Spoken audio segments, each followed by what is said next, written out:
Hello friends, welcome to my channel. మళ్ళీ review గురించి మన 'పెద్ది' మూవీ రివ్యూ గురించి అయితే ఇక్కడైతే చెప్పడానికైతే నేను వచ్చేసాను ఫ్రెండ్స్ ఈ వీడియోలో.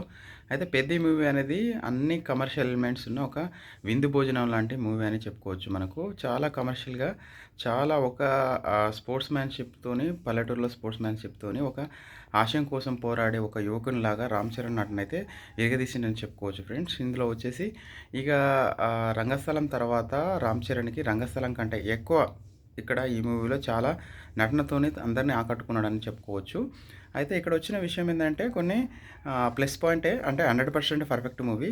ఇక్కడ ప్లస్ పాయింట్ వచ్చేసి నటన, మన రామ్ చరణ్ గారి నటన. అదేవిధంగా అక్కడ చూసిన ఏంటంటే ఇంకోటేందంటే మ్యూజిక్, ఏఆర్ రెహమాన్ గారి మ్యూజిక్.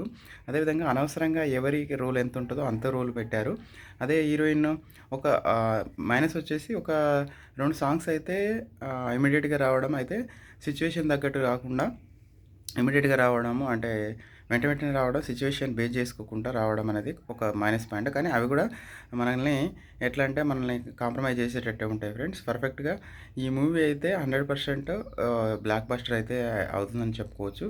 ఇక్కడ చెప్పుకోవాల్సిన విషయం ఏందంటే రామ్ చరణ్ గారి నటన గురించి ఇరగదీసిండు.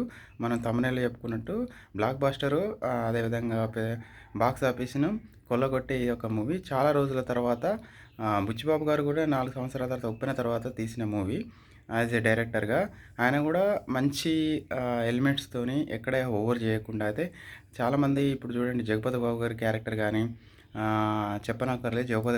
'బాబు' గారి క్యారెక్టర్ అయితే ఆయన సీనియర్ యాక్టర్ కాబట్టి ఆయన పర్ఫెక్ట్‌గా ఎంతవరకు యూజ్ చేసుకోవాలో అంతవరకు యూజ్ చేసుకున్నారు. అదేవిధంగా కొందరు జబర్దస్త్ కమెడియన్స్ కూడా ఉన్నారు. కమెడియన్స్ ఉన్నారు కదా అని చెప్పేసి సత్య గారు కూడా ఉన్నారు. కమెడియన్స్ ఉన్నారని చెప్పేసి కూడా కామెడీ అయితే అధికంగా ఏం పెట్టలేదు. ఓకే. పెట్టేంతే ఉన్నది.